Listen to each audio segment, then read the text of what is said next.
Whole sports all plays. Whole sports all plays. Whole sports all plays. 365, we making a plays. You talking the game, get you through the days. We're high in the court, the dime in the lane. Variety topics, living the same. All presentation, sports information. Hitting the airways, taking the nation. Sport all plays, like working your faces. Grace at the field, so tie the laces. Whole sports all plays.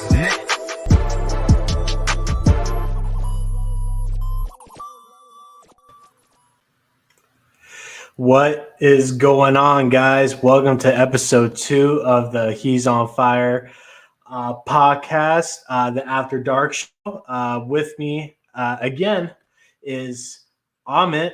What's going on, Amit? How you doing, man? What's up, man? What's up, y'all? It's the After Dark show. Yeah, yes, sir. Yes, sir. You know, another long week of parenting, another long week of working, and just watching whatever comes on TV. But let's drop this real quick. He's on fire! You know, it's good to be back on it. Like, how was your week, man? Tell me about your week. Ooh, rough week.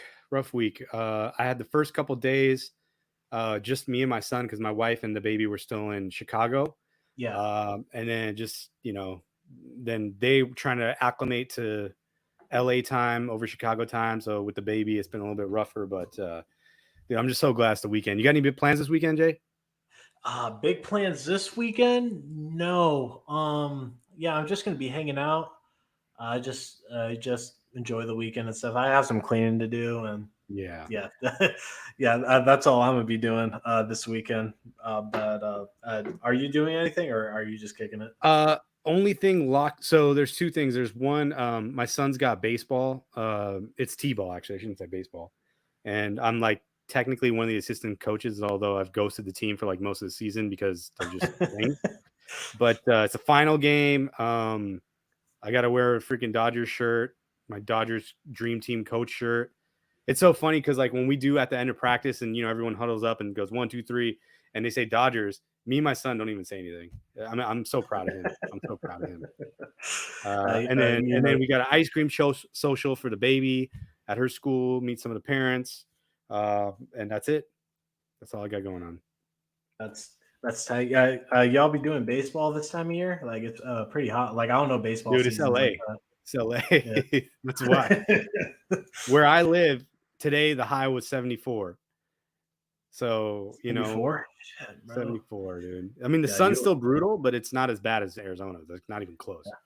I mean, I'll take sunny with cool weather. That's California for you, man. But yeah, man, that sounds nice right now. I ain't gonna lie. But well, I'm coming to Phoenix the last week of July. I'm really staying at my parents' house working from home, which is the worst freaking week you could probably come to Arizona. But we'll see. Maybe we can link up. Yeah, get a beer or something. Fuck around. Yeah, for sure. Yeah, we can do that. But let's just get into the show. Jay, Amit, let's get it going. We're gonna start today just with sports talk. What's going on around in the sports world? As everybody knows right now, the NBA Finals are going on. Game 4 was tonight. The Warriors ended up winning at the end in the last 4 minutes. Curry, he had a couple of major threes. Clay hit that one. That one wide open one on top of the key, and they just ended up closing out the game. Did you catch the game today on it? So I was at an event, but they had a game on one of the TVs where I was. So I saw, and I got there at 7:00. So I saw part of the third quarter, part of the fourth quarter. I was trying to watch a little bit on my phone. I mean, this series and most of the NBA now, except aside for the Suns and some other teams, they just rely on 3-point shooting, free throws, and scoring at the rim. And this game, I think I looked at the box score, both teams hit 15 threes, but the offensive rebounding advantage flipped towards Golden State, and that created more possessions for them, right, to shoot more. I just, that's what it is. You got to have more possessions, whether it's not creating turnovers on defense, offensive rebounding, or just being really efficient with your shooting. And I saw the lead tracker on NBA.com, and it was, after a certain point in the fourth quarter, it was just all Golden State, which is, I mean, I looked at the box score a little closer, and I think they just needed more out of Horford. It's so funny because I'm watching the game with all Laker fans, and all they're doing is going crazy for the Warriors because they don't want the Celtics to get that 18th or 19th, whatever it is, championship. That's all they care about. Which is funny because that's how we feel about the Lakers, right? We just any day they lose is a good day, even if the Suns lose. But I still think that the Celtics have better role players because I mean and that was I think a problem in this game is that they were trying to hunt Jordan Poole a little bit too much rather than running their offense because he cannot like that guy's almost if he can't score he's not playable. Like you cannot play Jordan Poole. And Clay had a somewhat he had a decent game, right? Like he wasn't really efficient, but he was okay. And that's kind of his MO. Like he's not really that Klay Thompson dude. That's 60.3 quarters or whatever it was. Was it 3? Whatever it was, like that 60-point game that he had where he only dribbled like 3 times. Like that's not happening again. That's not ever happening. And like I watched the Warriors, and the good thing is like aesthetically they're pleasing because everybody kind of touches the ball on offense for the most part. Yeah. But they got like 2 guys, Jordan Poole and Steph, that just launch these fucking ridiculous threes. And I'm just like, is that more efficient than just running your offense? And I know it's like, because everybody knows he's going to do it, right? What if Steph came out one game and said, no, all I'm going to do is I'm only going to fake it. I'm never going to take a 40.3. I'm just going to fake it and just see what happens, right? But no, you still got to take 2 or 3 or 4 or 5 of those a game. And it's just like, you're not making 5 of those, bro. Like, and I would even say at this point, Dame is probably a better 40-point 3-point shooter than he is. Yeah, I would say so too. I always felt more confident, especially in the clutch with Dame sinking those. I'm pretty sure his clutch numbers are higher than Curry's by a lot. Sure. Yeah. I watched end of the third and most of the fourth. Obviously, Draymond Green was a no-show. Dude's been sucking the whole series. Klay Thompson, he's not back to himself. I don't think we're going to see that Klay Thompson again. Unfortunately, I'm a big Klay Thompson fan. But, if he's getting his 20 points a night, and he makes like 6 threes, God bless him, But I do have a question about one particular guy, and it's Steph Curry. I was going back and forth with Iverson. I don't know if he's in here right now.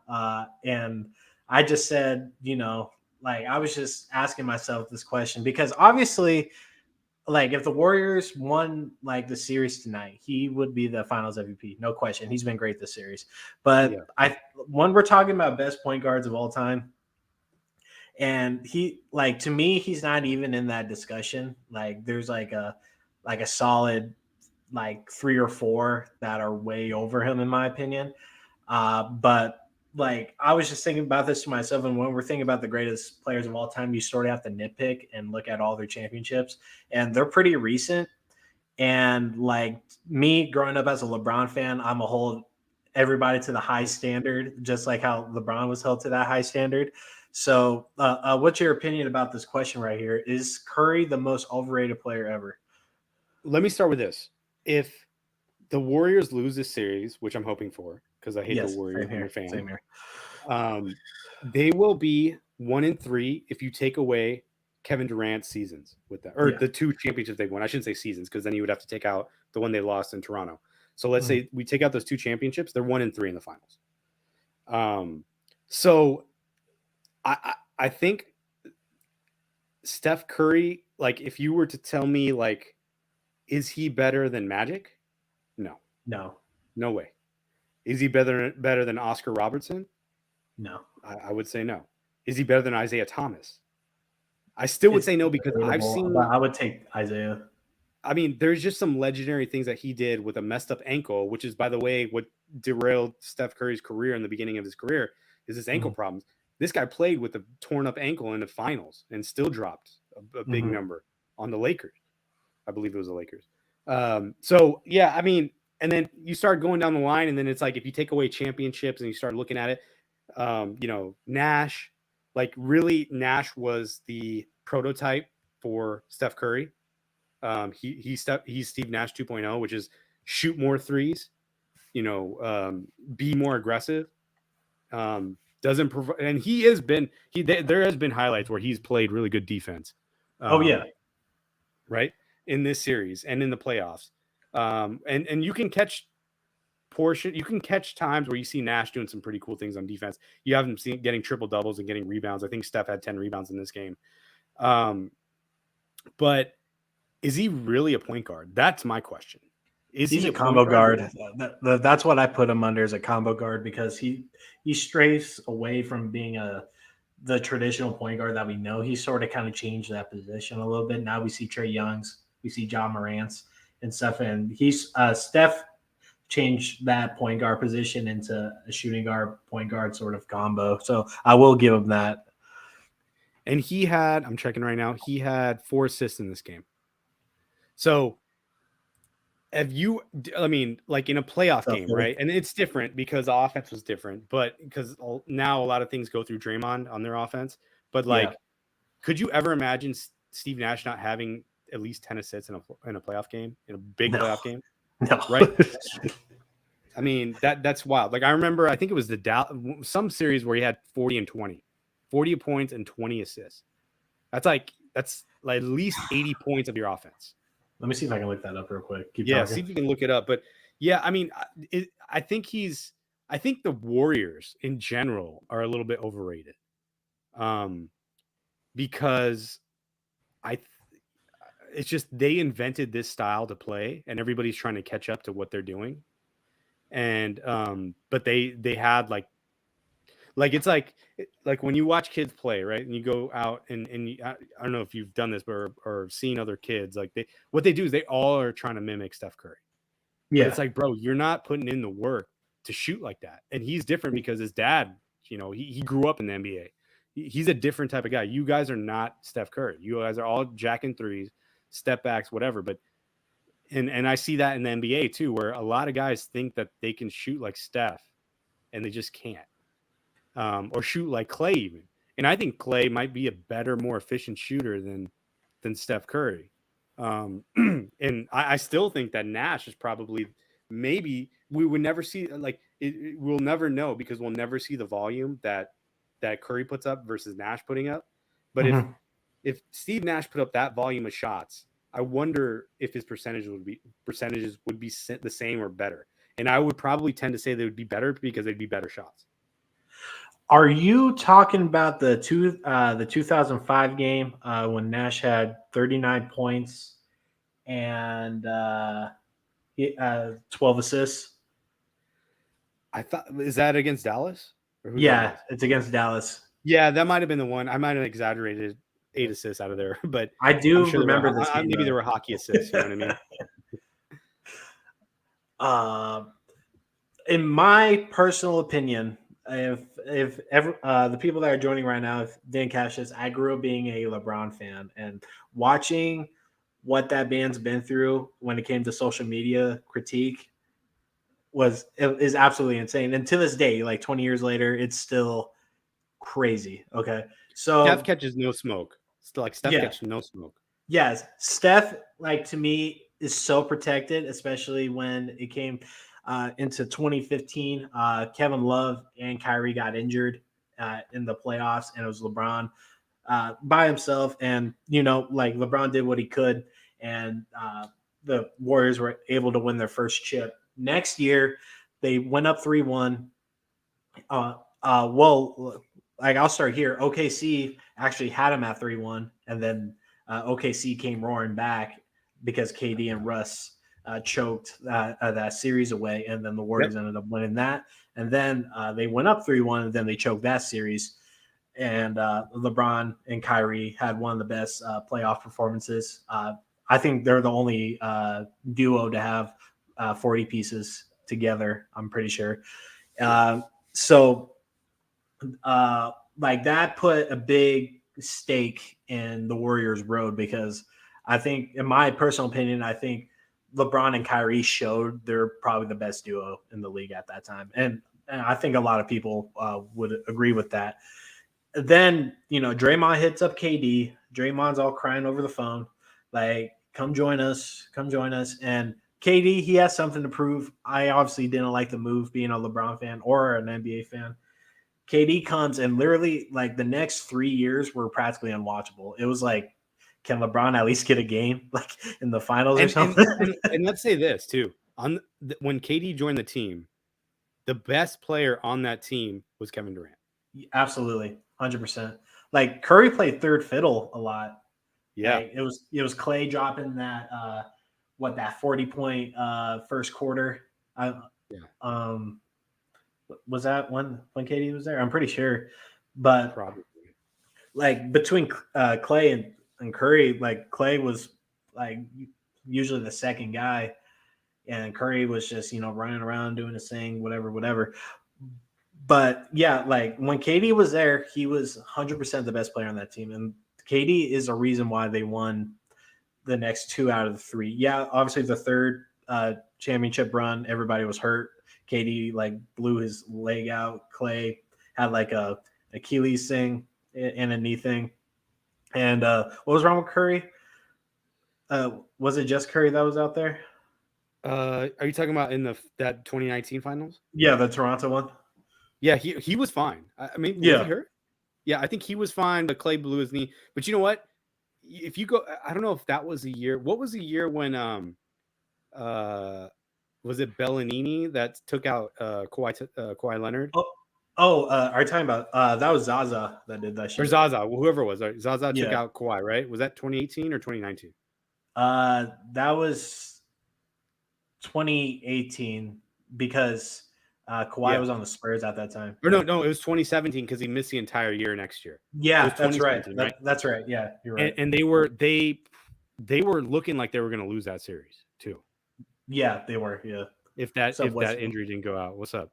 But I mean, that's the thing. Like and now we're getting to the point where we're just like, I feel like at least I am like pulling up all these injuries and nitpicking and stuff and being like, well, I mean, we can still celebrate the greatness of the Warriors the way we can celebrate the greatness of the Suns winning 64 games in the season and hitting the franchise record. But on that note, they didn't win the championship. They won 73 games. They didn't win the championship, bro. That's tough. That's tough. That's a tough one. And one now that we're talking Suns, should we transition over? Oh yeah, let's do that. Is my sports talk thing up? Okay. So everyone probably saw that article that came out recently from The Athletic. It was I want to preface this. No Suns active player said that they contracted COVID. It was a Suns insider, probably a staff member, probably someone from the medical team that leaked that info. But it's not like what it came off to me is that I'm not pointing fingers at Dallas, but someone on Dallas contracted COVID in game 2. Then the COVID spread to the Suns bench and just the overall roster, and some people got affected. I don't know if it was Chris. I don't know if it was Book. Whatever. Did you read the whole thing, Amit? I didn't even read it, bro. I'm still you're lucky I'm even talking Suns. I'm still anti-Suns right now. I brought this up because I thought it was interesting. Because it adds another layer to the whole like mystery of like what the fuck happened to this team. But who do you think got COVID on the Suns? Like, forget the article. Like, who do you think got it? Because they said 6 staffers, right? They said 6 staffers got it. Yeah. I don't know. I really don't know because I want to say Monty because I definitely got it. He for sure. Yeah, he seemed off when I think about it. Then I don't think Chris got it. And they already had it. Devin, Book, and Chris already had COVID. Yeah, remember Book had it twice this year. Yeah. So and there's a golf player. I don't remember his name. He's been vaccinated. This guy's gotten COVID 4 times. Oh, I saw that. Yeah. I did see that. It gets me to a point where I'm like, when we take these home tests, because I've been around so many people that I find out later had COVID, and I test myself and it's negative. I'm like, I don't know if these tests are actually working. Yeah, I don't know. Like, I was like, super sick a while ago, and I took one of those at home tests, and well, like one came out straight negative within 5 minutes. I took another one. It was like straight positive, like right away. Then I'm like, let me take this again, and then it was a negative. And I was just like, okay. I'm like, no, I'm just gonna stay home. I don't know. Yeah, exactly. No, I mean, but if I had to say, like, if I wished one player got COVID, I'm hoping it was DeAndre Ayton. That's what I was thinking. Yeah, because then we can excuse some things. Or Chris Paul, I guess, would be my second choice. He'd be like, "What the hell are you doing?" Quad injury and all. Thank you, Sonia. We're going to talk about the upside down in a minute. But I feel like it's probably somebody at the end of the bench that didn't even matter. Like, who the hell? Like, why are we talking about this? Like, this isn't the reason they lost. Yeah, like if it was anyone important, it'll definitely be a subject line. But of course, there's going to be those people like, oh, excuses, whatever. Like me, like I'm over it. I'm already looking forward to the off season, and I just don't want to talk about what happened in that Game 7 and stuff because I just want to put it behind me. Like for some reason, like I still feel like the 2015 NFC Championship was worse, but I'm just going to keep on going forward. Okay, let me just say this. So did you really think that Carson Palmer was like elite? I didn't think he was a lead, but he was on a hot streak though. I just feel like we were playing with we were gambling house hard. money and shit. We were riverboat gambling. Like we were just throwing dollars out there and just being like, all right, let's see if Carson Palmer can do it. And it's just like, really? I mean, yeah, we got Fitz, we got this whole squad, but if you remember his first year with Arians, he threw a lot of interceptions. He kind of figured out the offense a little bit better towards the end, but I was just like, maybe this is like the real Carson Palmer. You know, like when it matters most, this guy is throwing stupid interceptions. Mm-hmm. Maybe that. I mean, and then the Patrick Peterson, the punt return fumble, or was it interception fumble, right? Whatever it was, like he was just doing too much. Like he was trying to be Dion, dude, and you're like, bro, you're not Dion. You're really good, and you're one of my favorite corners of all time, especially when you did that pick six where you hit it up, and then acrobatically ran down, caught it, and ran it in for the pick six. You remember against Kaepernick? Shout out to Cap, who's on the Raiders now, which is cool. Even though he may be too old, and I'm worried that he might have passed him by. But yeah, I mean, I felt like, and especially to the Panthers, bro. That team was, I mean, they were good, right? But they weren't like. Did they win the Super Bowl that year? No, the Broncos spanked them. Yeah, that's right. Yeah. So and they just like Von Miller just had like 1 million sacks in the Super Bowl. Now I'm remembering. So yeah, man. I mean, I don't think that's worse than this because I think we knew. I think we really like. At least I knew deep down that Carson Palmer may not be the guy. I have different feelings about Kyler, but I always thought that we were catching. It's like, and honestly I feel the same way about Matthew Stafford, and he proved it wrong in the Super Bowl, right? Maybe he had better talent around him. Maybe he had just a little bit better receiving core than what we had at that time, and their offense was a little bit more structured. But I don't know. To me, it's what the Sun, because it's so funny. Somebody made a comment at this event that I was at, and they're like, "Man, nobody plays defense like the Celtics." And I'm like, "Well, Suns used to play that kind of defense. The Suns totally just went away from it." Yeah. So it's just tough, and you can't say shit because what are you gonna say? Well, the Suns should be in the finals. Well, that's what the Lakers said, right? Last year, all the Laker fans were like, so I can't say that. And honestly, there's nothing I can point it to. I'm not gonna say COVID is an excuse. I'm not gonna say Chris Paul's hamstring is an excuse because that's he's always hurt. I can't I can't put it on. I have to put it on a team effort. That's where I have to put it. And when you put it on effort, that's a big problem because you should be showing effort all the time. Yeah, I agree with that. Just 2015 was rough for me because of just that Green Bay game and like how miraculous that ending was. I'm like, with that momentum, we should just go into the NFC Championship and just destroy, and it just wasn't that. And yeah, that was one of the worst games I ever had to sit through. If you remember that team though, like that team played in so many close games, and they pulled them out, right? Like they pulled out a lot of close games, and that was the game where it kind of reminds me of the series against the Pelicans, where you're like, well, even if we beat the Mavericks, like, do we have confidence in campaign, like against the Warriors? We have confidence in Shamit and against the Warriors. Like, they were no shows, right? And even like Cam Johnson and Mikal were up and down, and I'm like, I don't even like. Let's say we won. I don't know if we would have beat the Warriors. To be honest with you, like things were just so up in the air at that point. And so, and I know we would have hopefully relied on DA inside presence to really like pound the Warriors, but we've only seen it in like very small stretches or very like specific games where we did that. So I'm just like, I don't know, man. Like I still, I don't know. Yeah, like I feel like if we would have closed it out Game 7, I feel like the Golden State series would have at least won 6. But I don't know. It's a bummer thinking about. Did you see what Bradley Beal said today?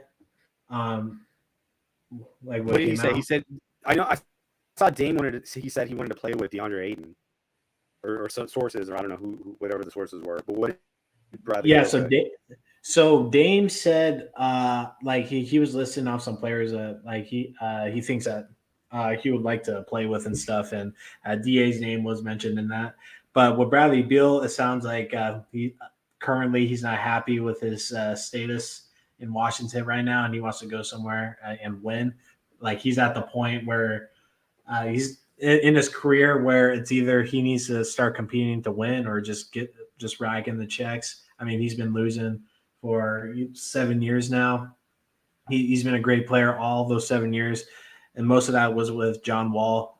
They're both Batmans in my eye, and they were a really solid team. Solid duo, but they didn't necessarily have the team around them. But now it's just the Bradley Beal show right now, and to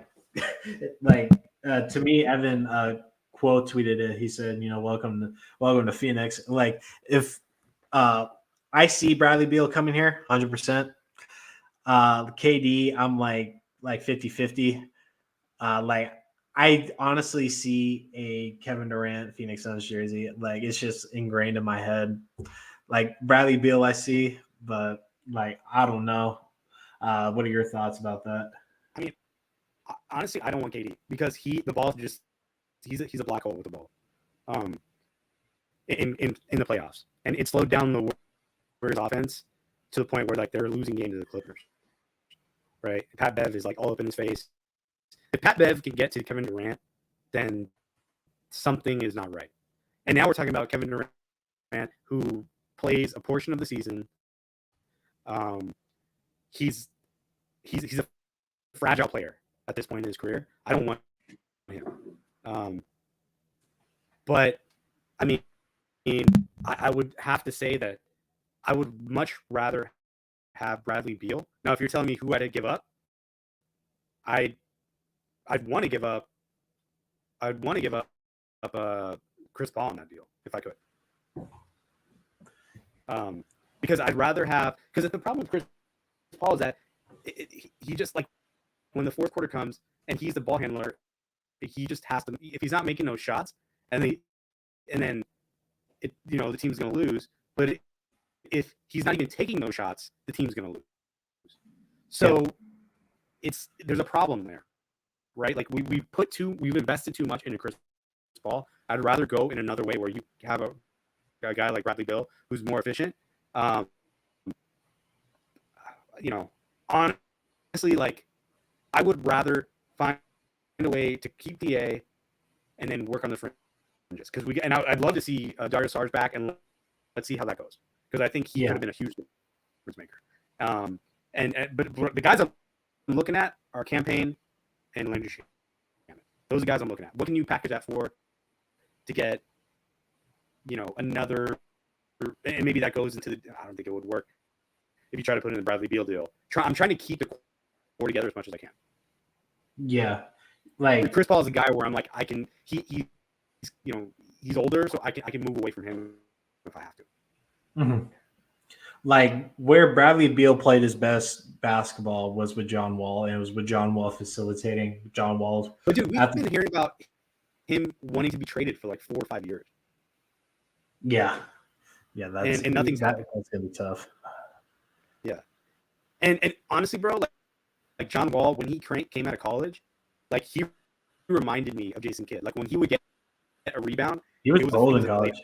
It was a layup, and even his like first couple of years with the Wizards, and then the dude got injured, he got fat, he got ganged up. I don't know what the deal is with this dude with the throat tattoos and stuff, but like he's not that same guy, and I think he's still talented. I think he can still contribute, but like I'd rather have Russell Westbrook than John Wall. Man, I don't know about that, but so your mic is tweaking out a bit. Okay. Just leave the stream and come back, and we'll just keep it going. I'll start the next subject line, and I'll just bring you back in. But like Bradley Beal was playing his best basketball when John Wall was here. Ever since at Washington, I mean, like, let's add Ahmed back.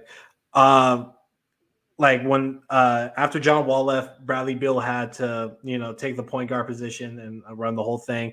And I think where he was best suited was being at one of the wing players. So if we bring Bradley Beal in, it's I feel like the Booker Beal is gonna that duo is just insane to me. I think that would work really well. I would love to keep DA here if we can figure something out. But again, I do want to see Dario. Again, I want to see him because him and Chris had great chemistry. And him and Campaign did too. Yeah, and Campaign too. And you saw this year how much Campaign missed him. And I want to see JaVale back. JaVale is one of the better backup centers in the league. And then I want to bring Bismack back too. I want to have those three for sure. But I feel like if we have those three, I think we can get away with some sort of the size disparity amongst most teams. Obviously, Bucks, they're still one of the bigger teams in the league. Boston's still one of the bigger teams in the league. But those teams are in the East. We don't necessarily need to worry about them unless if we got to the finals, and that was our issue when we made it to the finals. Well, let's wrap it up on this. Like, I feel like a lot of these players that are free agents for the Suns, it's good news that they didn't really show up in the playoffs because JaVale McGee got played off the court. I think he made like $9 million this year. Bismack was on like a veteran minimum. So maybe we can get those guys back on more better deals. And what was it there? Oh, and then for Cam Johnson too. Like everybody thought this guy was going to be making $25 million a year, and maybe there's a team out there, and it's going to be 2 years from now when they can make that offer. But we can still either give him a qualifying offer or just not give him a qualifying offer and just keep him on his contract, which would end at the end of next season. So, I think it's good news for the Suns. I think one of the things, and honestly, like it sounds really fucked up, but I was really hoping that Devin Booker was going to be first team All NBA because then he wouldn't get the Supermax, and then that would give us more money to spend on other guys, and then it would make him more pissed off. But we didn't get that. So, and props to Book, he deserved it 100%. But I just felt like the way that the league has viewed our team in terms of awards, we've been screwed over many, many times, especially in the last couple of years. So I was just expecting that to happen again. But I mean, that's my thought on the Suns. Besides the whole COVID fucking story, that's the last thing I wanted to listen to. But just to touch on it real quick, just a cap on put a cap on the sports talk for tonight. I don't know if you guys are big football guys. I'm guessing a couple of y'all are. More Deshaun Watson stuff came out in the last couple of days. It's pretty heavy stuff.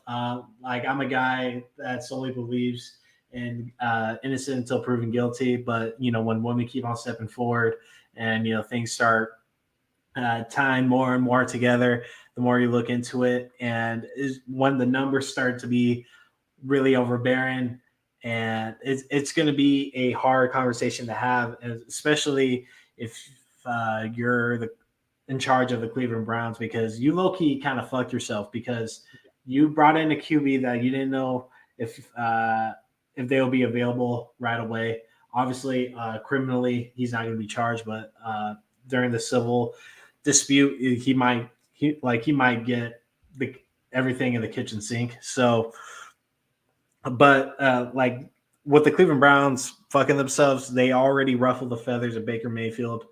Like, if I was him, with this whole Deshaun Watson stuff going on right now, I would even ask to get cut or whatever, just to exclude yourself from the situation. And Baker's on the team still. On this team. Baker's still on the team, and it makes me wonder, because they went all in on Deshaun Watson.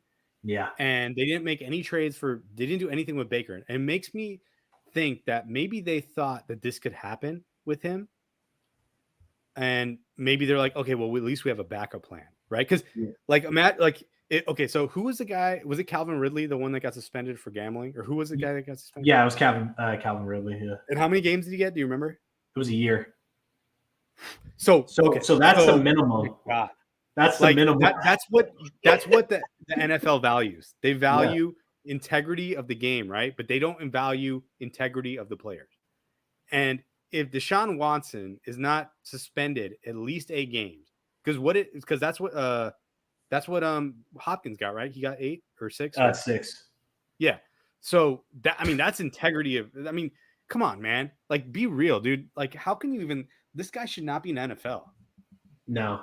Like, how long was Ray Rice's suspension initially? Oh, I think he's kicked out of the league. Like, so originally, I do remember this after that whole, that whole thing. Like, the Ravens did cut him, but the NFL said that he can come back after X amount of games. Like, it wasn't a full season. I think it was 6 or 7 weeks. Really? Yeah, and nobody signed him. But no one signed them. That was the thing. Yeah, because the visuals, there was an actual video, right? Yeah, like if we had a video of Watson, this guy he'd be done, right? Oh yeah, yeah. And let's be real, dude. Like, this guy, he's not Cosby, but he's putting up Cosby numbers. Yeah, yes. Cosby's the MJ of sexually assaulting women. And I'm not trying to make it positive and be funny. I'm just really serious. Like, no, this dude is the GOAT of that, right? And Watson is trying to get in the GOAT status. Yeah, like the numbers are crazy, and with the masseuses, a lot of those women are just independent contractors in a sense. So they're just working for themselves, and some probably regret some actions, some were probably forced into uncomfortable situations, and no matter what angle you look at it, it does not look good for Deshaun Watson. Again, I do believe in innocent until proven guilty, but it's to the point where it's too much women are stepping forward. Yeah, thank you, Sonia. Yeah, 24 civil suits. That's a lot. So the Cosby thing, right? Because I loved Bill Cosby. The Cosby Show, I grew up on that show. Yeah. So to think that all was fake and tarnished and just totally thrown away, it's kind of like the Sun season. And I'm always gonna make comparisons back to the Sun seasons on things that disappointed me. You're just gonna hear that until this thing gets flipped around. So basically, I remember it was 4 women had come out, and I'm like, well, let's just let's pump the brakes and see it. And then when it became 12, I'm like, okay, bro, 12 women 12 are not just making up stories, and the stories are similar. And so immediately when it was Deshaun Watson, when it was like 3, I'm like, this guy, there's going to be like 20. You know what I mean? And it ended up being 24. So, and probably even more than that. There's probably a lot of women that didn't even want to speak up because they're afraid for their livelihood, afraid for like what would happen to them. So it's more than 24. We can all say that with a guarantee, because he reached out to like 67 women or something. And I'm like, and first of all, anybody that has a barber, anybody that has a masseuse, if you find somebody that works for you, you stick with them. You always stick with them. Yeah. Like I've had the same barber for like 8 years. And I have long hair, dude. I don't even like, all he does is shave the sides. Yeah. You know what I mean? But I trust him. And I didn't have it before. This is my COVID hair, by the way. I've had this hair for 3 years just because I couldn't get a haircut. So I just grew it out. But yeah, I mean, like, you know, anything, a dentist or whatever it is, right? Like you trust that person, you have camaraderie with them. You're not going to like have 67 masseuses in like a period of like whatever time period it was, which is ridiculous, especially for a professional athlete that has to get those types of stretches and massages and things to make sure that they're performing at their best. This dude is a predator. He should not be playing in NFL. So, go ahead.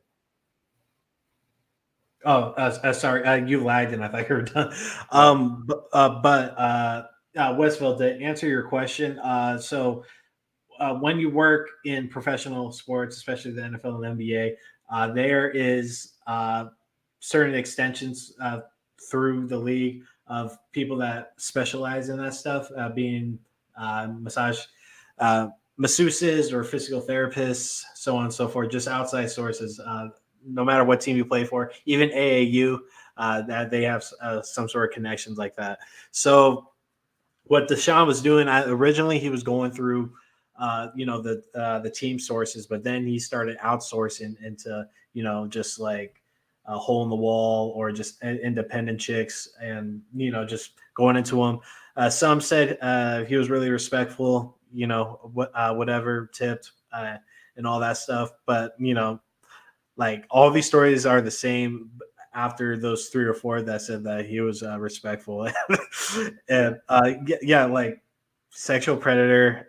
He's a great QB, but you can't have this in the league. And especially if you're banning players for a year for gambling on a game that they had no ties to. Which, on top of that, we can all gamble on. We can all gamble on those games. All gamble on. Yeah. It is online gambling. We can gamble, depending on your state, you can gamble anywhere. So it's available to you. And if I remember correctly, he wasn't even gambling on the games that he was playing on. He was gambling on other games. Yeah. So it's like if you and I invest, like if we knew it's like if we wanted to play in the stock market and we wanted to, invest in a competitive company that you work for a company, and the competitor, you want to put money on them because you think that they're going to make more money. Well, that's not insider trading. That's just, your own sort of analyst work and saying, okay, well, I think they're going to do better than us, I'm going to do it. The same thing. He's not doing, unless he's out there like influencing those games somehow by the players and talking to them. There's no way like that. I don't think that's wrong. If we're making all this shit legal to make money, but then we're saying players can't do it. Come on, man. Come on. Yeah. And Whistle, to add, answer your question. So if I remember correctly, when Deshaun requested a trade, like the Texans owner, oh no, actually, okay. So the lawyer that's representing most of the women, he actually lives down the street from the Texans owner, and that it's like that. Okay, so I think some inside stuff happened between like the office and whatever. Yeah, I think they were sitting on this information for a while before it was even released, because this one lawyer is representing at least 12, if I remember correctly. And I think he's representing at least 20 now. Yeah, I think he's representing at least 20 now. So I think he's been, conducting like all this stuff for a while now. I think this was kind of common knowledge with the Texans. So I think that's how it sort of happened. But this stuff gets leaked all the time. So yeah, so let's put a cap in the sports talk and just push it forward. Like hopefully this lawsuit, whatever it is, gets settled, and no harm, no foul, going forward, because we definitely don't want to see that shit in the league, especially the games that we'd be watching. And Deshaun Watson, he's a great quarterback and stuff, but you can't have that in the league, man. I mean, there's a reason why Michael Vick got suspended. There's a reason why Kareem Hunt got suspended for X amount of time. And you mentioned Ray Rice, and there's many of them. I mean, Ray Rice, look, dude, I'm not here to hold down a young black man for making his money. But if you're gonna be a piece of shit, then there's no reason why you should be in the league. Exactly. It's straight Jeffrey Epstein activity. Yes. Yeah. So, it's taking advantage of your power over women that are, again, like you said, like they're contractors, they're independent workers. They're just trying to make a living. They're just trying to do something that they are passionate about, and they specialized it and got certified or whatever. And this dude's out here trying to jack off in their face. Like, it's just wrong. It's wrong. Yeah. Yeah, it's a heavy subject, just thinking about all those women going through that uncomfortable situation. I go out of my way to be out of uncomfortable situations, and I can't even imagine that happened to me. So prayers up to those women. Hopefully they can figure it all out. But let's get into what's in the rotation. Ahmed, you want to start everything that you've been watching? Before you go, I was reading some stuff on Twitter about episode 4 of Kenobi, and I heard it was disappointing. What's your opinion about that? So where are you at right now? So I finished the Phantom Menace today. Okay. So let me not talk about it because it will spoil it. So let's just skip that. I honestly don't care for me personally, but I don't know if there's any Star Wars. Okay. So I'm going to give a spoiler alert to anybody listening right now that hasn't watched Obi-Wan Kenobi season 4 up to this point. This is coming up, Westville. I have a big opinion about that. So the first 3 episodes are like a movie, because this story was originally going to be like a movie, and they extended it to a limited series. And some people have problems with episode 3. I really liked it. Episode 1 and 2 were really well done. It's just a movie.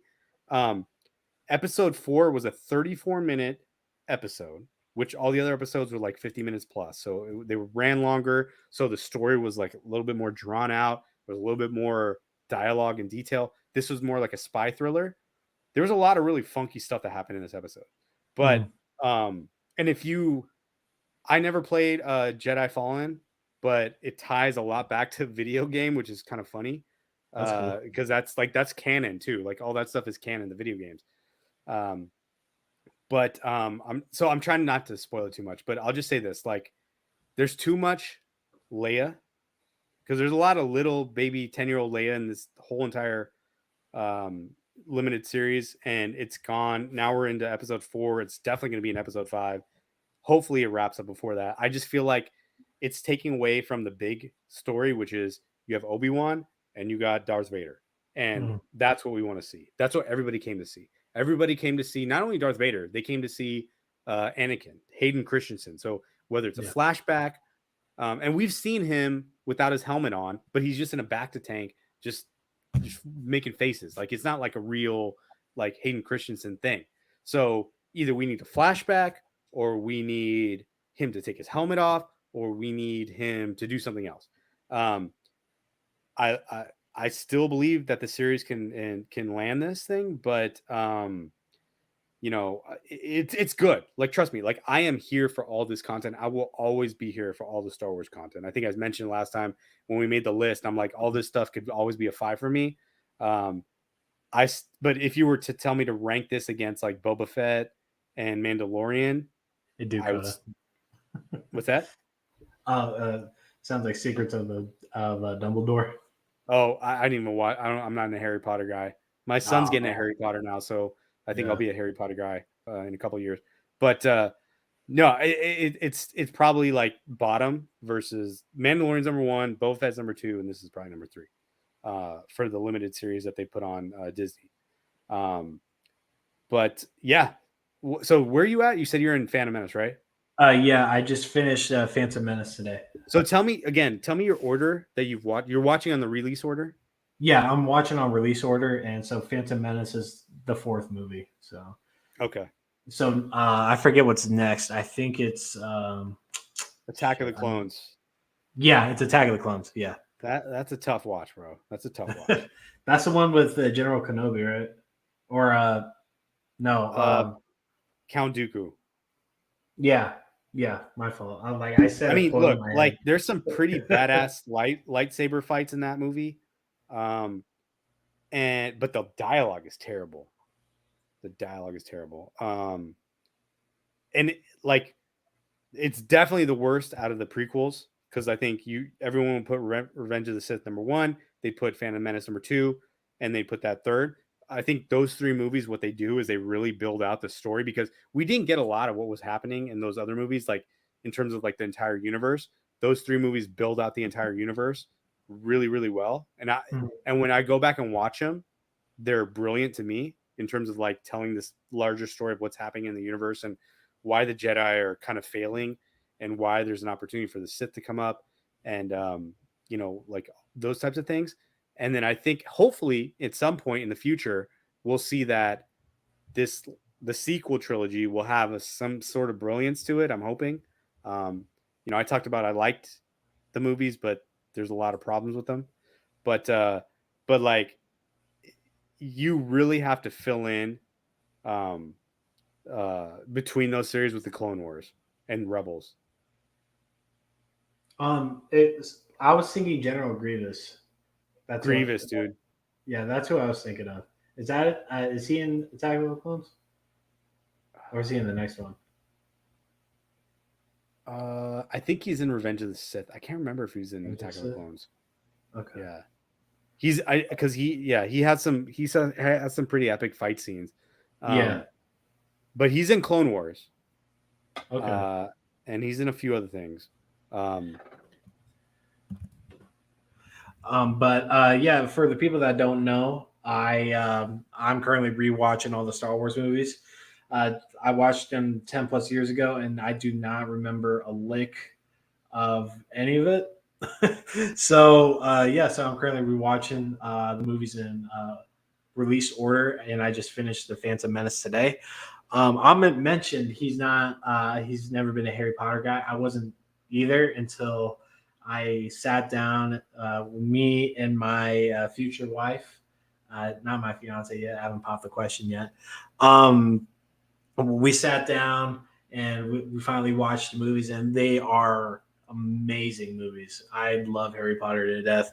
We did a test. I'm what was it? Well, she's Hufflepuff and I'm Slytherin. So, the Secrets of Dumbledore. I really liked it personally. I'm getting to Fantastic Beasts as well eventually. So I'm still going to press forward with the Star Wars stuff. I just had a busy week. I meant to watch at least 2 to 3. It just never happened. So I made it a point to get to Phantom Menace today. But let's talk about one of the craziest seasons of a show I've seen in recent memory. Let's talk about Stranger Things season 4. Me and my girl, we finished it last night. Oh, you finished the whole thing? You finished it? Yeah, we finished the whole thing. Yeah. So awesome. Okay. So part 2 comes out. Spoiler alert. We are talking about the show that is on. Yes. Do not get upset. We are going to talk spoilers. That season 4 is by far the best season of the show.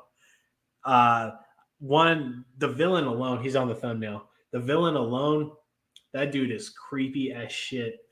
And just all the deaths too. Like they show every single death in the most gruesome. It's gone from like ever. Being sort of like this sort of creepy stuff to like straight up just like horror. You know what I mean? Like the way like the deaths and stuff. And actually, I think it's because there's more volume of deaths versus like the first few seasons. Yeah. Well, actually, no, I can't say that because season 3 had a lot of people die. but there weren't anybody that like really meant anything to the story.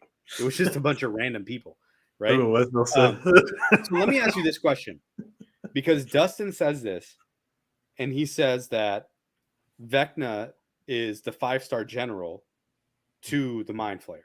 Yeah. Dustin has been right almost every time. And if you remember, Steve says, yeah, man, this kid needs to check his ego. Yeah. I think he's wrong. I think he's wrong. I think Vecna is the top dog.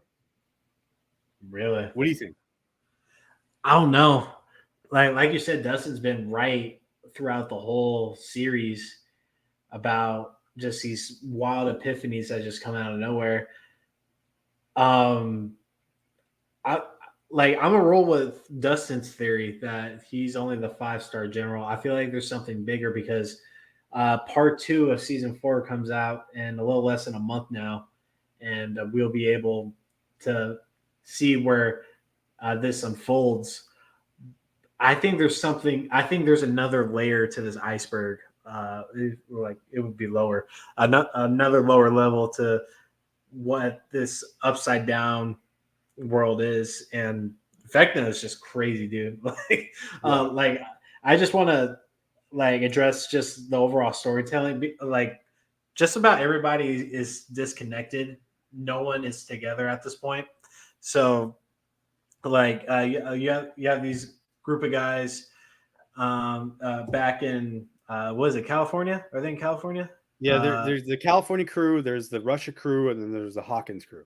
Yeah. So the Russian crew, on top of that, not only are they like separated, right? Like they're all separated, but they're all like it's that weird period where you go from like I don't know if you ever had a friend in like middle school that was kind of like a dork, or maybe you were the dork, or I was a dork in middle school, and then I went to high school and I made dork friends, but then like after freshman year I was like, I got to make cooler friends. Yeah. And it's like that weird, it's that really crappy period where like you turn away from people that you've known for a long period of time because like you want to be cool. You know what I mean? Yeah. And I feel like all these kids are kind of in that weird age where it's like the friendships are going to grow apart, and they don't understand that yet, but it's happening already. No, I really related to that because like me, I'm a new father in a sense, and I just grew up really quickly. So like after graduation, it was kind of just one thing after another with me. So like unintentionally, I kind of distanced myself away from my friends and stuff. Like I have all this going on right now. So like watching that kind of unfold, just watching the show was really relatable. And I definitely understood sort of that because Sinclair, he's part of the basketball team now, and he hit that game winner. He's part of the Jocks and stuff. And the show is sort of directing you towards him more falling into the lap of the Jocks and stuff, wanting to be the cool kid and stuff. But finally, something clicked, and he obviously changed his opinion on things. But I love how they implemented the satanic panic. Yeah, because it falls right in that timeline. And I've done so many school reports about just that subject alone, and it was a wild time. Obviously it was 20 years before me, but that was a true thing. And have you heard of the West Memphis 3? Have you heard of that group? No. Refresh my memory. Maybe I know. I don't know. Okay, so the West Memphis 3 was 3 kids that lived in this real poor part of Memphis, Tennessee. And some kid died. I think it was like a couple kids. Some kids died, and they were hogtied and thrown into like a lake and stuff. And one of the kids that were accused was a guy that listened to like Iron Maiden and stuff. And a local cop he was really religious, had very strong opinions. Basically framed these 3 kids. 2 were friends. 1 was a guy that lived in the same trailer park as the 2 other kids. And that whole town took the satanic panic very seriously. And those 3 kids were accused, sent to jail, sent to prison, and then they didn't get out until I think 10 to 15 years later. And it turns out that like it wasn't them at all. So that case just got reopened again, and I think I know who it is. But there's a documentary on it on HBO Max. I recommend watching it. It's very sad, especially the first 20 seconds because you actually see the bodies getting taken out of the water and stuff. Your discretion is advised.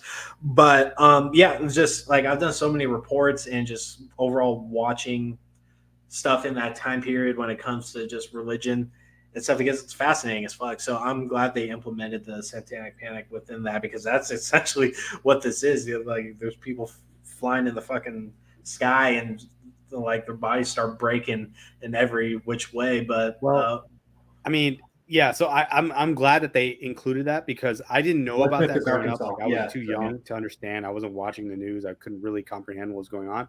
But reading about it later, it was like, oh, that's because it all stemmed from Dungeons and Dragons, right? Like it was all because kids were playing Dungeons and Dragons and it was creating this whole thing. D&D. And it's really to tie it all together. And I thought about this is so Winona Ryder was in a movie called The Crucible, and I believe it was 1996, which she plays a witch in Salem, Massachusetts, in like 1862 or whatever, right? Mm-hmm. The reason I remember this movie and the reason I remember Winona Ryder, because I was 15 or 14 at the time when I saw this, she's fully nude in that movie. So I will always be connected to her. Like I'm like Will Byers in the Upside Down, and me and her are always connected. Where that was my first movie, watching a full nude woman in a show. And then after that, things get, we won't talk about what happened after that with me, but it's interesting that how the connections work, right? Like that movie, talking about Satanic Panic, that's pretty much what the Salem witch trials were. And she's in that movie and she's naked. And that was the first time I saw a woman naked on screen. So, yeah, anyways, getting back to the story itself, right? So you finished it. You're done. You finished it. Okay. All right. Any theories as to how this will end? I think they'll get to Vecna. I feel like so between Nance, Steve, and Dustin, I feel like one of those three are gonna die. I don't think it's gonna be Dustin. I think it might be Steve. Okay. I can see that. I don't agree with it. If I have to pick a death watch, I would put Eddie Munson number 1 on that death watch because so he talked about the whole time how he's a coward. And then he did a courageous thing by jumping into the lake and going down with them. And if you saw a trailer, there's one trailer where he's in the Upside Down playing the guitar. Yeah. And it made me think when Nancy gets pulled in that he's playing that guitar to pull Nancy out of the Upside Down, and then he gets sucked in or, gets killed or whatever. Yeah. Eaten by the bats or whatever.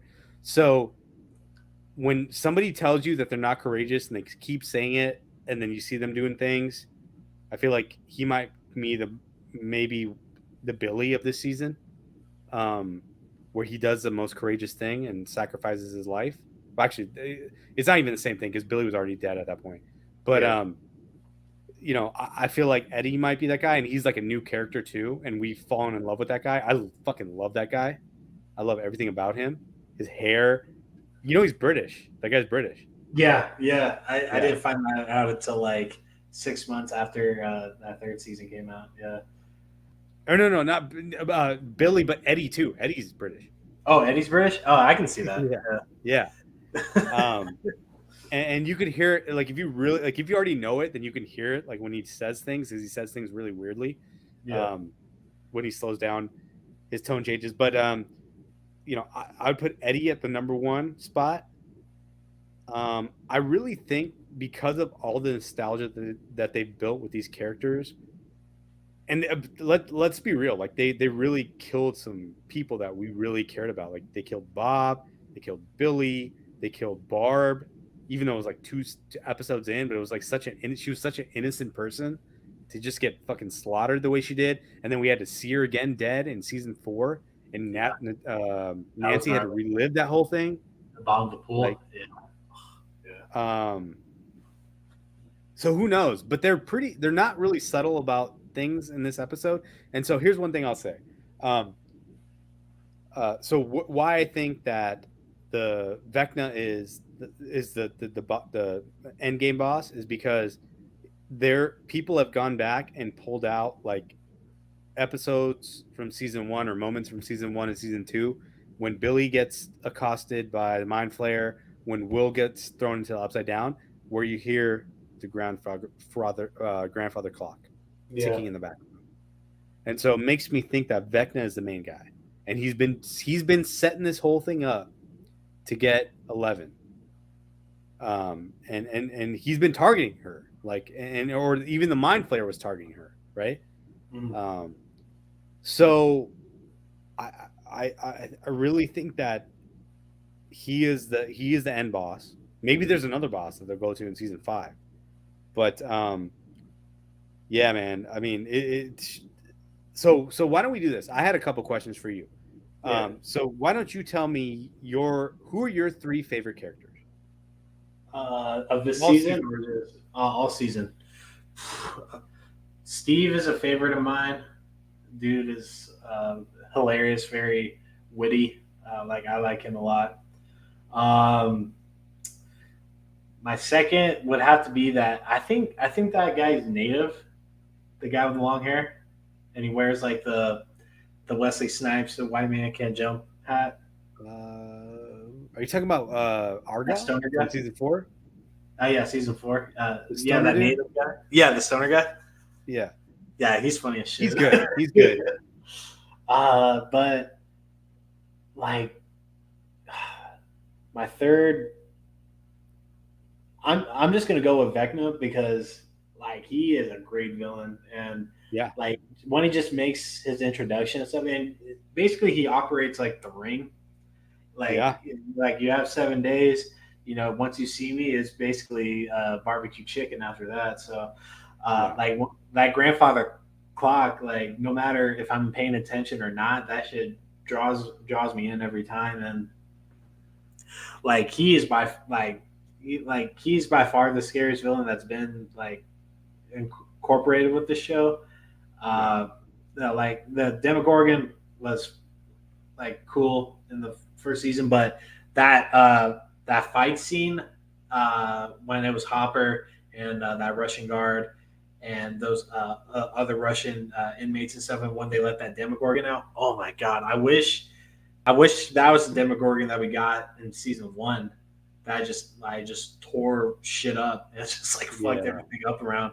Like that was a great scene. And that Demogorgon was like more gray skinned, I believe. Yeah. The one in the original was like a black skin. Yeah, it was like brown and stuff. Yeah. Oh, my third favorite is I don't know his name in the show, I forget, but it's the guy that yells a lot of the glasses. Maury. Yeah, Maury. He is funny as shit because I just think of the other guys. Yeah. Yeah. Yeah. No, he's great. Yeah. So, those would be my 3. What about you? Yeah. So my favorite character, I like Billy. Billy is the redhead girl's bigger brother, the one that dies in season 3. So he's not in this season. He's in this season as like a cameo when she's like in getting like fucked around with Vecna. I really liked his character, one, because you could tell this guy was faking the whole badass the whole time, even though he still was a badass, but he had so much childhood trauma in him that made him really fucking cool. He was so 80s, which I loved about him. Mm-hmm. That dude could hoop. If you remember, he put the Steve the Harrington on the ground a couple times with some crossovers. So that dude could hoop, right? Let's sign him up on the Suns. Fuck campaign. Let's get this dude on the team. but I just loved at the end, like he pulled the whole Vader thing, like he Yeah. just redeemed himself at the end, and that's what I loved about his character. And I wish we would have seen more of him as a good guy, because I Yeah. think him being a good guy would really like just fill our hearts with so much warmth. But because he was a bad guy and the way the show goes, we're not going to see that. But he was a guy that I always wanted to see more of on screen. Um, I think my number 2 guy, I think it's Dustin, because that dude is just spitting bars all the time. Goated. He's Yeah. he's telling y'all what to do, and y'all aren't listening to what he's telling you to do, right? Like that's the guy that you guys need to follow. And yes, his ego is out of control, and he talks a lot of shit, especially to Steve and other older people. He tells people to like he's talking shit. Like the dude talks his shit. So the reason, and if I were to say that, then my next logical person I would put is Erica, because she Yeah. talks her shit too. She talks But about shit. I think Dustin's put in more work, so I'm not, even though Erica's younger than him, but Dustin's really put the work in, right? Like he's been doing this shit for 4 seasons. Like Erica's been doing it for like a season and a half. But I loved it when she was like talking to cops and like, yo, these motherfuckers are bullshit. She's like, yo, these guys are straight lying to you. Like, and the cops can't even figure it out. I love Erica. And number 3, my favorite person on Stranger Things.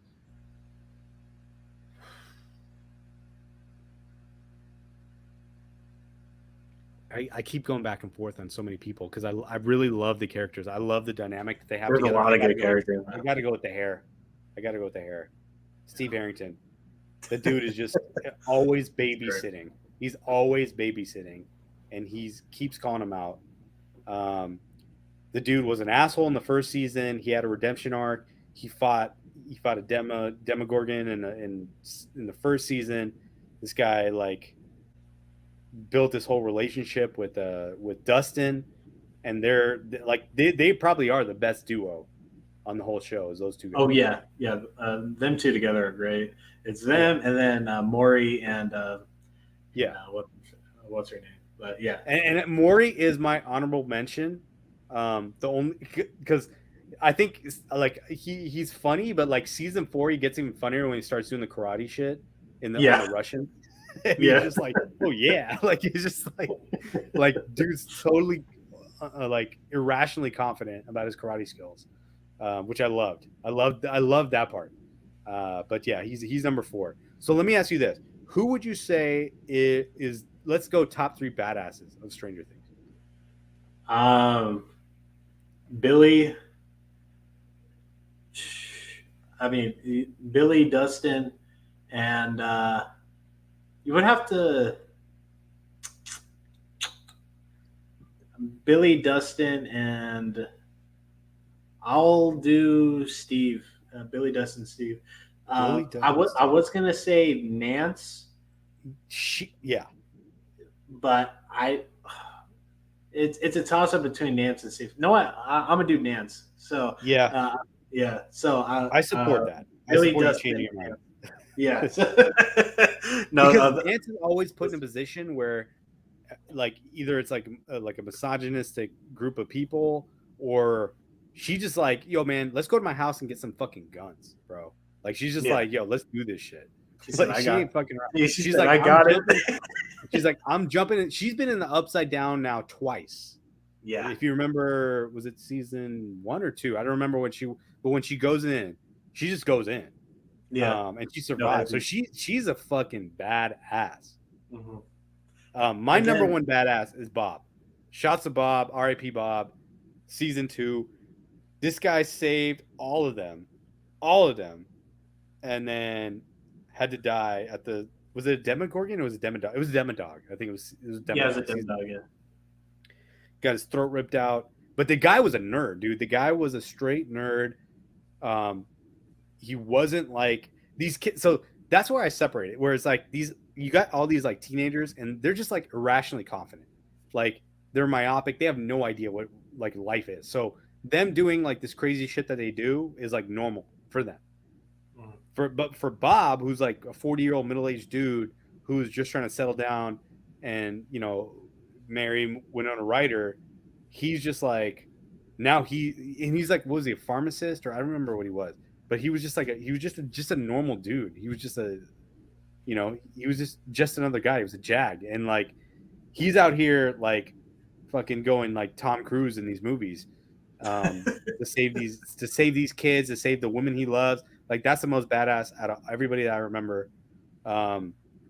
Number 2's got to be Nancy, because she just keeps going. Or did I say put her number 1, or I can't remember what I said. Just said. You said Nance first, and Bob. Nance number 1. Okay, so she's 1, he's 2. Number 3. I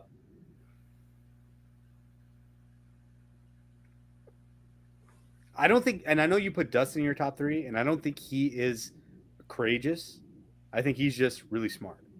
Yeah. Because if you really think about it, like he never really puts himself in trouble, other than season 3 at the mall court fight scene. But that was like everybody was in like in trouble at that point, right? Like we're all fighting. Is it crazy to think that Will's brother? What's Will's brother's name? Mike? No. Jonathan. Is it crazy to think that he's number 3? Because a lot of his missions he's bad about it when he's put in that situation. Like he'll do whatever. Like he did everything when his brother was in the Upside Down. He did everything for his brother. Yeah, like he was doing everything for his mom. He was going with Nance and doing all that crazy shit with her. Like, and he jumped in the Upside Down too a couple times to save her. So I would put Jonathan number 3. Yeah, Jonathan is definitely underrated. He's about it when he's put in that situation to start saving, especially when Will was put in the Upside Down like right away. But yeah, season 4, great. Like I can't wait until part 2 of it comes out July 1st. One last question for you. Yeah. One last question. Who is the worst parent? And at some point on this After Dark podcast, we're going to do parent talk and talk shit about our kids and, tell about parenting. Who is the worst parent in this show? Bro. Because, like, what's funny is that they're just typical late 70s, early 80s parents, like just so loose. And it's like, oh, be back, whatever. Yeah. I will give you the funniest parent. It's Nance's dad. And he's my worst parent, by the way. Oh, really?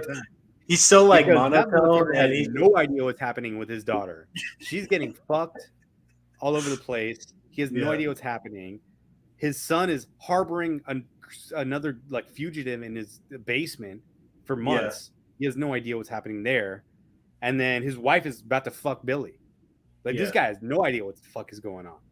Right? Oh, the worst parent is Dustin's Shorty's dad. The Mormon guy? Yeah. He's by far the worst. That guy's just overwhelmed. Let's just say, so he only had the Wheelers had 3 kids. That mofo had 14 kids. So let's just say he's overwhelmed. Let's just say it's not bad parenting. It's just dude, I got to survive. I got to figure this shit. And he literally is trying to survive his kids. They're trying to kill him. Right? Yeah. So, but I keep going back. I'm like, Nancy's dad's got to be the worst, bro. And that even includes Billy's dad, who was abusive and a piece of garbage, right? Yeah. That includes them, because at least he was attentive to his son to a certain degree. He was trying to correct his behavior. I'm not saying it was right. I can completely condone it, but he was there, and the girl did okay. The girl was growing up okay. I will say this: Will's mom, Nancy Winona Ryder, she flipped, bro. Remember, she was so overprotective of Will. Yeah. And then she's like, hey, I'm just going to go to Russia. I'm literally going to Russia or Alaska or whatever she told them. You guys figure it out for the weekend. Your brother's in charge. I think he'll be okay. I'm just going. Yeah. That's wild. Yeah, she flipped the switch. Wild stuff.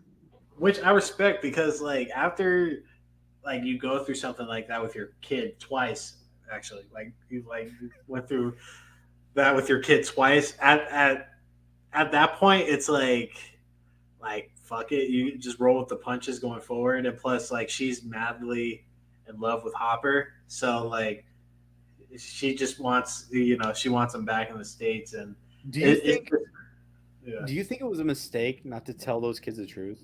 Because I think if I think if she would have just told them the truth and be like, "Yo, dude, there's some really wild shit happening.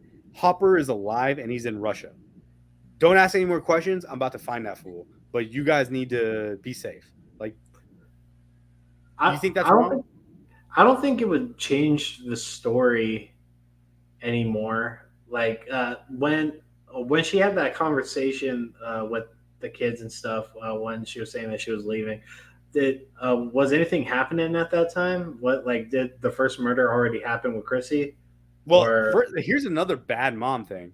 Jonathan was so high at the table. Yeah, that dude was gone. Couldn't comprehend what he was saying. What? Yeah, and Argyle's there.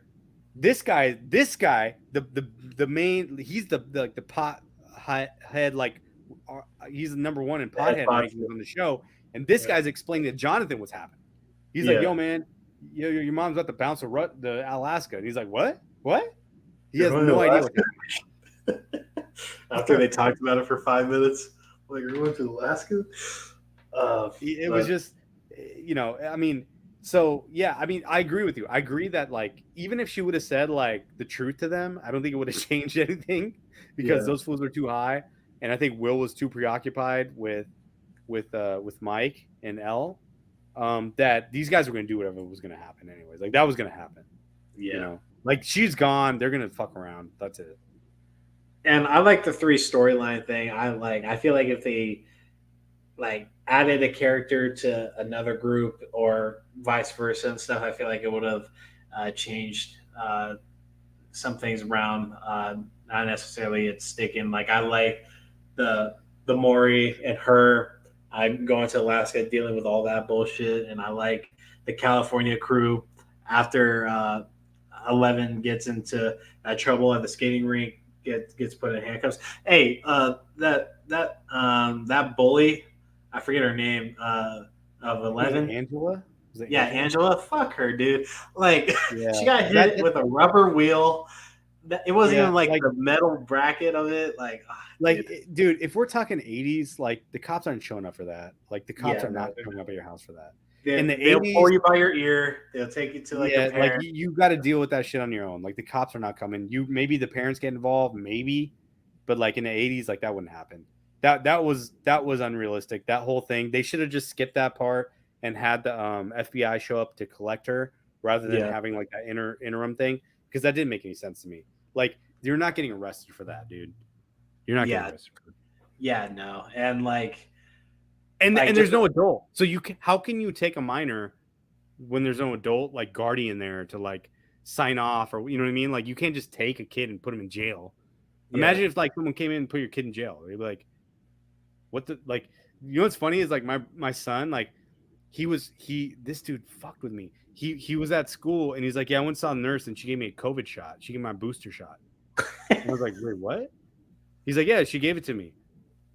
And I was like, but I didn't get any phone call, nothing. Like, I didn't know. Like, I'm about to, like, because I'm like in my mind, I'm like about to fucking lose it, right? Like, I'm about to go crazy on my school. He's like, no. That's what it felt like when I fell down and I got poked or whatever. And I was just like, dude, like, you can't, like, that sort of stuff. If he came in and is like, "Yeah, teacher touched me," and I'm like, I'm gonna go kill somebody. Like, what's happening?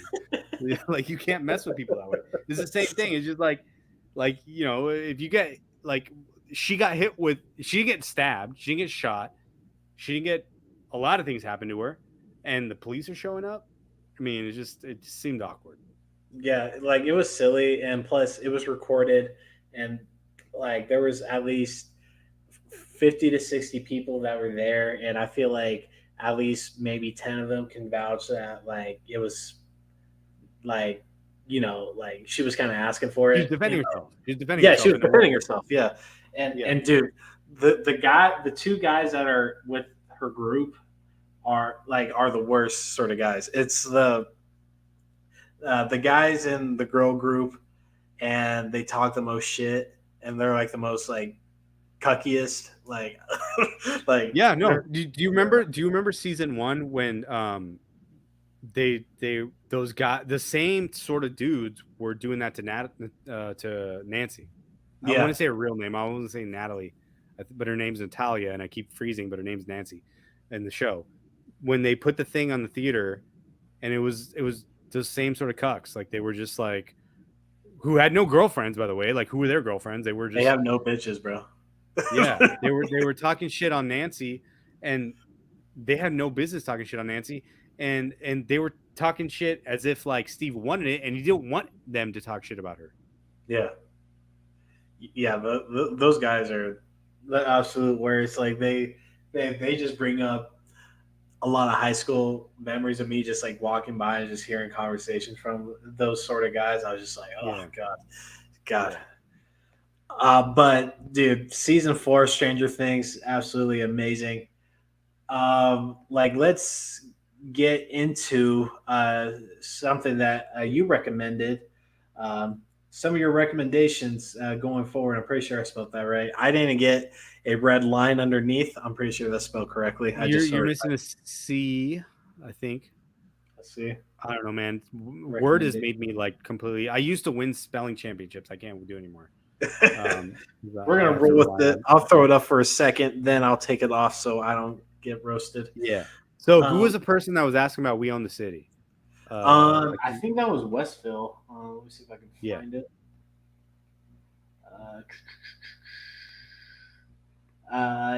It was Westville right here. Are you still on Westfield? Hopefully they're still on.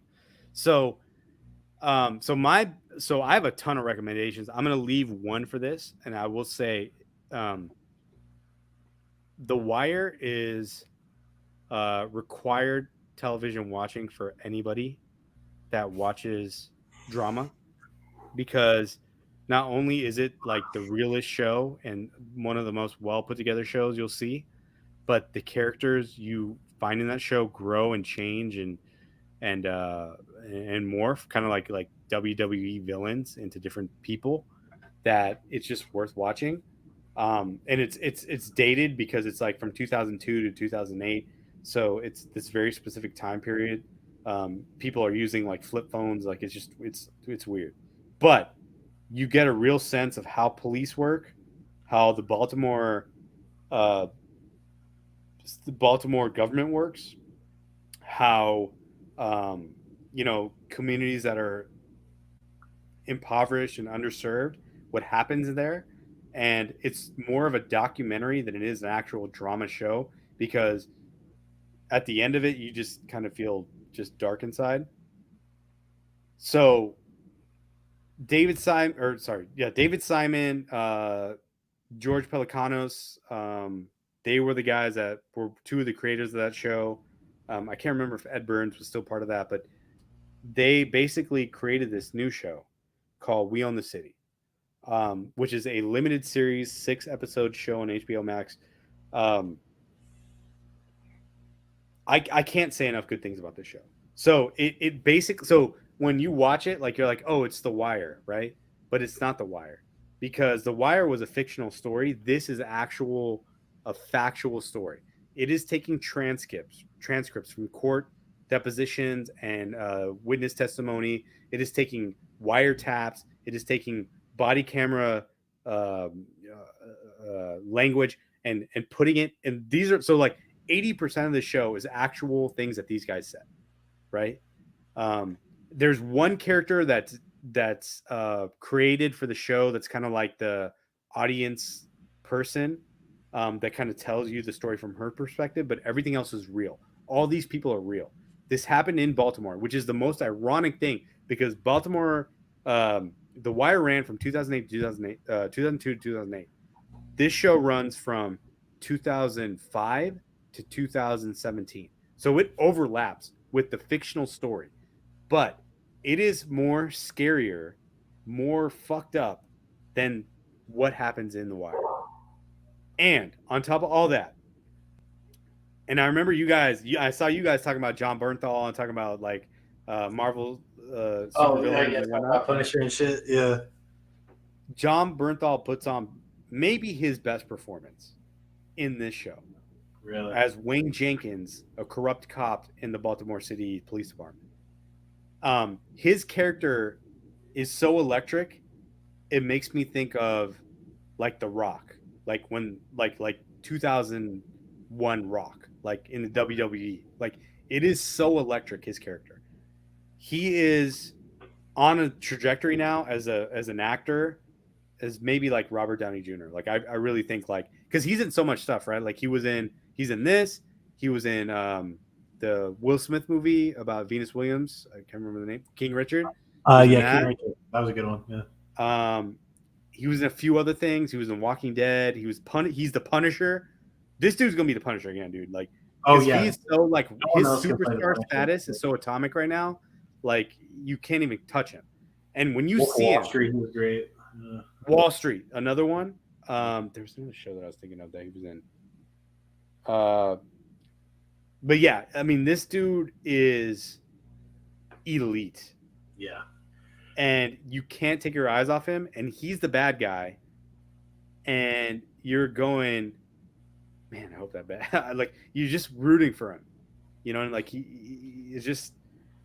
But he's so complicated as a character. So, anyways, I mean, we own this city. It probably is my favorite show that I watched in probably the last 18 months. And it's done by the same crew that did The Wire. And there's a bunch of Wire characters that are now 20 years removed from being in that show that are playing different characters. Jamie Hector is another one who played. He played. What's the guy's name? It starts with an M. God, he was one of the most iconic characters. Not Omar, the other dude, the other drug dealer. Anyways, hold on. Let me look it up real quick because I don't want to mess this up because if I tell you the name, you'll be like, oh, I need to see this guy because he was so good. He had the best line in any movie I've ever seen where he's like, or any show, where he's like, you know, he's talking to like the security cop in The Wire and he goes, you thought it was going to go this way, but it goes the other way.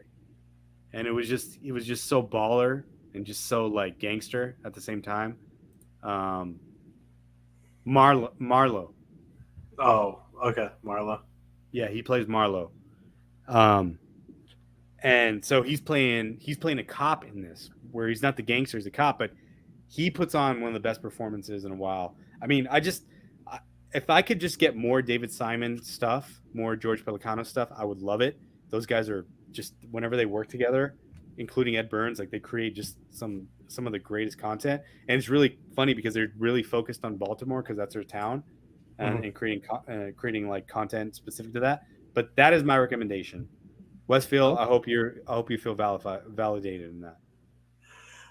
Yeah, I haven't seen We Own the City, but I have heard a lot about it. I do want to check it out, and The Wire is definitely on my list to revisit because that's all people talked about for 10 plus years was The Wire. So I'm definitely gonna get to those two eventually.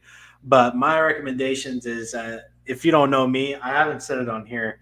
I've said it on Twitter a couple times. My favorite genre of horror movies is cult related. So anything in the religion aspect, it just or in like Waco, Texas, sort of thing. Like however you want to phrase it, from more of a medieval standpoint or more from a modern like in a modern setting. Like it's all my shit. So Westville earlier, he said, "Have you seen The Witch?" The Witch is really good. It took me a couple of like watches to get into it because the whole thing is written in Old English. It's hard to understand what these people are talking about, but it's shot beautifully.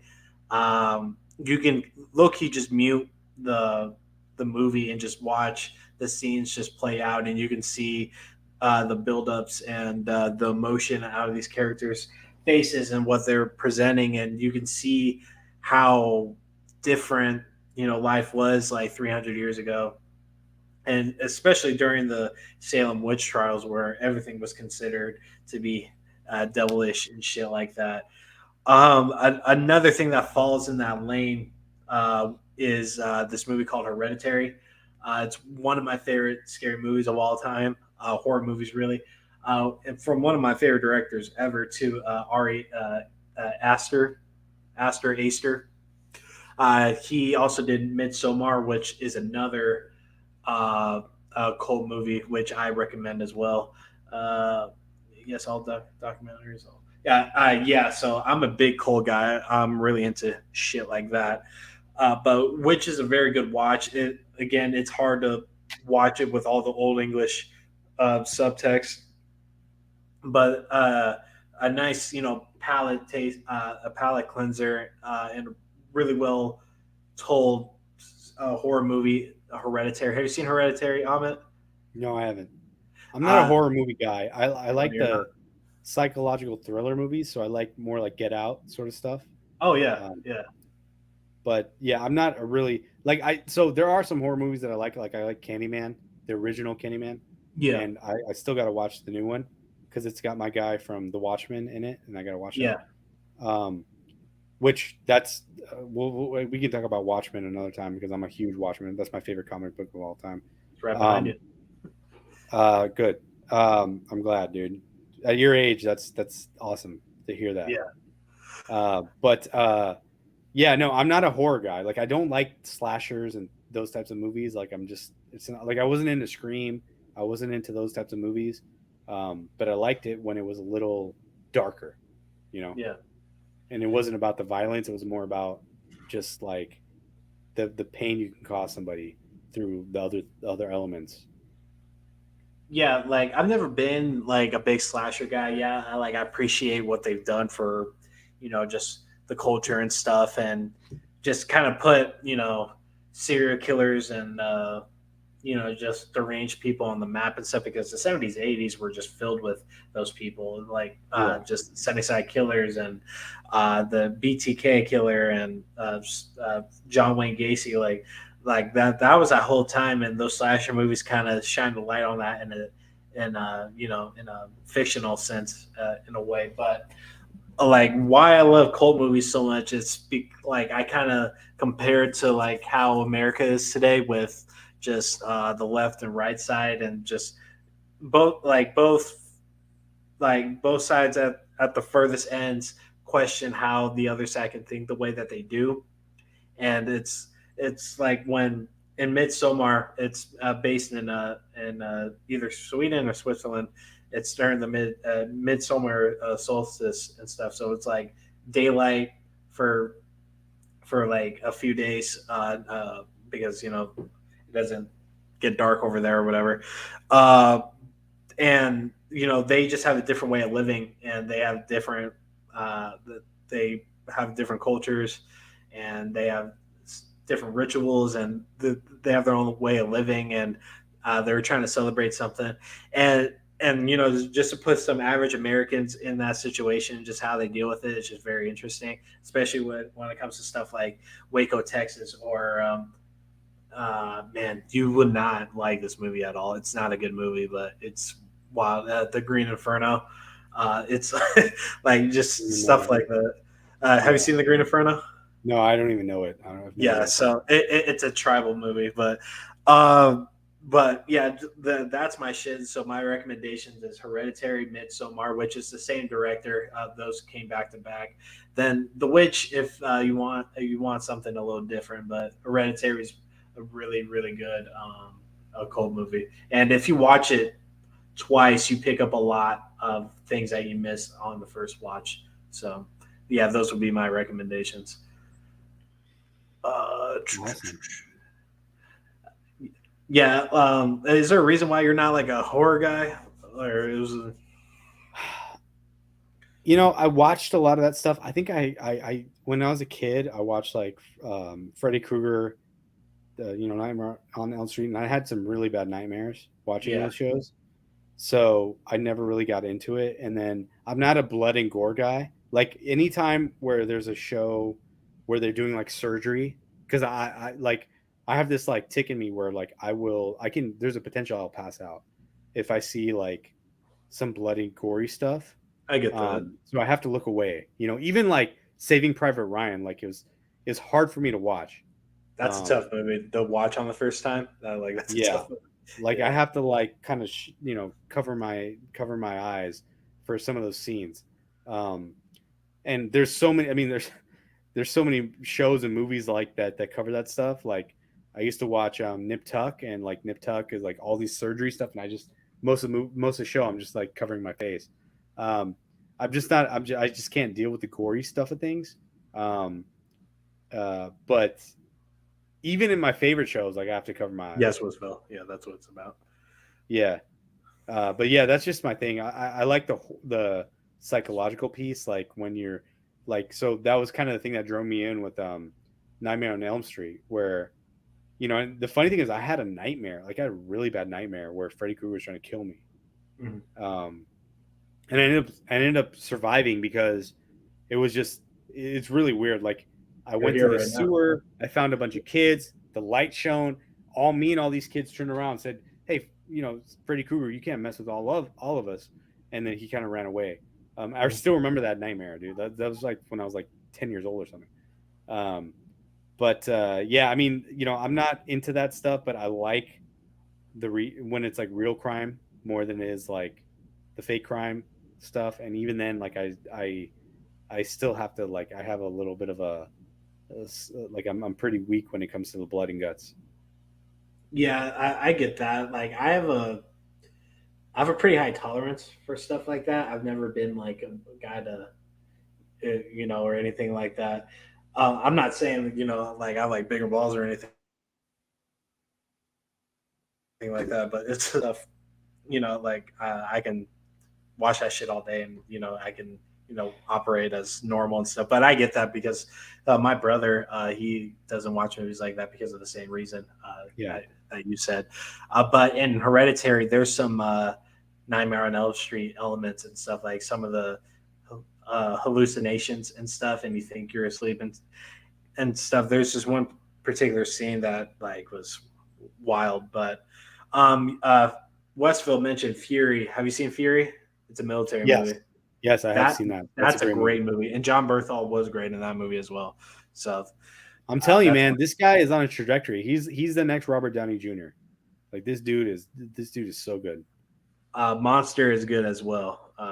Charlize Theron. Yeah, I think that's how you say her name.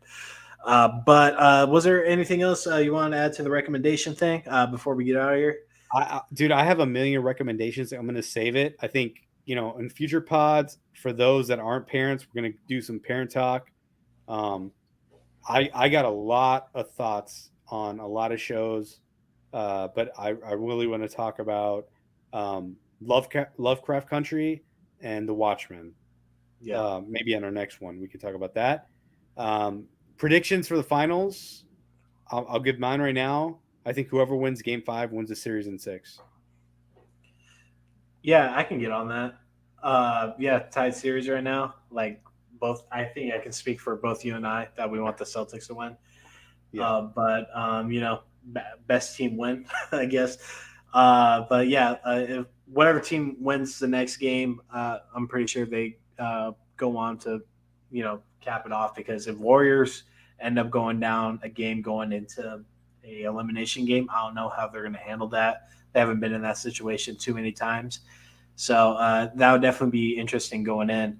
And Boston, like ever since January, they've fought from behind and stuff because they had a terrible start to begin the season. Then after January, after they got that new head coach and changed some things around, like they just never played from like a leading standpoint and stuff. Like they've had a lot of sus games, especially in the playoffs against the Bucks and the Nets in a couple of games and stuff where they had to come back from behind, and Boston's really good with doing that. So do you think that if Chris Middleton doesn't get hurt, that Boston's even in the finals?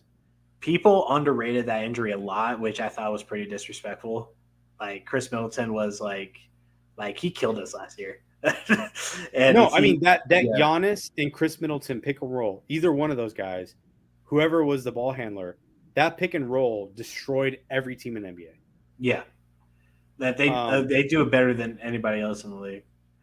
So I just think that, like, God, God, man, I feel like I'm sounding like the Lakers fans now. I really think that it should have been a Phoenix Suns Milwaukee Bucks rematch. I feel like it And was just supposed to be that too. circumstances just screwed it up.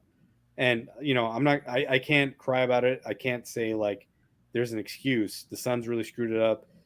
Milwaukee, I mean, they just didn't have enough scoring, and the defense on the Celtics was a lot better than expected. And then towards the end of that series, like Giannis wasn't getting those calls that he got in the finals, which really screwed us.